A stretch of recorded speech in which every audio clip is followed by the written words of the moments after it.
What if someone saw what happened?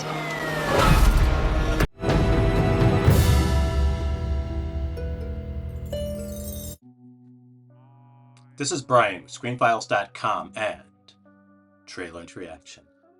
Have you heard of Alan Moore? The reason I bring him up is that he is arguably one of the most innovative people in comics. He's one of the creators of Watchmen, V for Vendetta, and so on and so forth. And I say one of because comics in particular aren't only a writer's medium, they're an artist's medium. And Alan Moore created each of those titles and many more with an artist. An artist brings his vision to life and interprets it in a way that audiences can take in.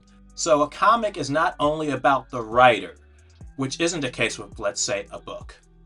Alan Moore is what you typically call a curmudgeon, which is to say he wants nothing to do with comic books, he wants nothing to do with movies, he is just done with it.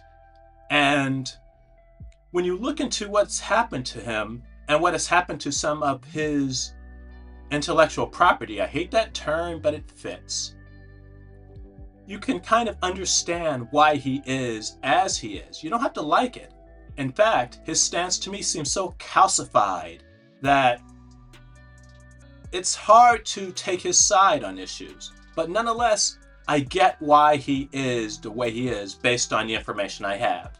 I mention this because I'm looking at the official trailer for the reboot of I Know What You Did Last Summer, which is based on a novel by Lois Duncan. Now, the thing is, her novel, which I haven't read, supposedly has virtually nothing to do with the movies. There's no serial killer with a hook. The filmmakers took a seminal idea from her novel, namely a group of people do something which doesn't disappear, which follows them, and turned it into serial killer schlock. And Miss Duncan was particularly bitter about that because they corrupted her novel, essentially. And if she pulled an Alan Moore about this matter, I could understand it because that kind of sucks. And what's worse is that the I Know What You Did Last Summer movies, I believe it spawned at least 2 sequels. They're not very good. It's Halloween light. It's a slasher film afraid to be a slasher film. They're not great movies. And not only are they not great movies, they're not very plausible. In any case, let's look at the official trailer for the reboot of I Know What You Did Last Summer. Baby, you okay? Why don't you go upstairs and invest do in that guided meditation you curtains. like? Thank you. Find a peaceful setting and close your eyes. Imagine a white light calling you. Hello? Now, feel that love A red entering bath your bomb? body and emanating out from your chest.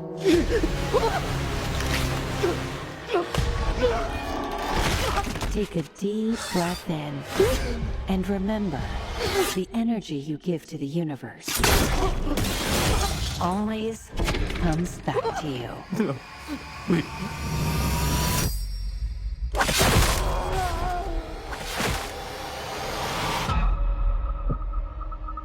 It's stylish, you give it that. This is some kind of karma for what we did.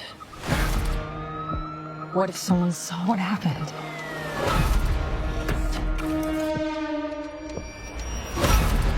You need to handle this. This isn't the first time there's been violence like this in Southport. It's not going to stop.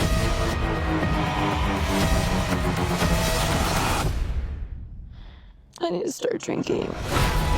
Someone is coming after us. I need your help.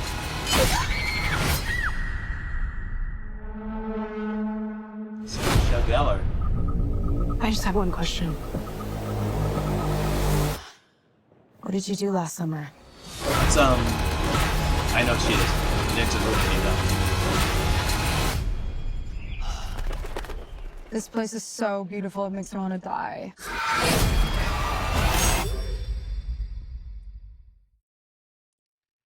Well, that was the official trailer for the reboot of I Know What You Did Last Summer. And as far as I'm concerned, this movie rides on the qualities of the kills. Because, as I said in reference to the original and its sequels, none of them are particularly good. None of them are very outstanding in any kind of way. They're just kind of there. This movie, dare I say, has to make a mark. It has to be interesting in some way. Now, that doesn't necessarily have to be through violence, but it has to be something that draws attention. It has to be something that innovates in some way. And off the top of my head, through gratuitous violence is one way to do that, but not the only way. So what do you think? This is Brian with ScreenFiles.com and Trailer to Reaction. Do you agree, disagree? Let me know down below. And as usual, consider a like, follow, or buy me a coffee.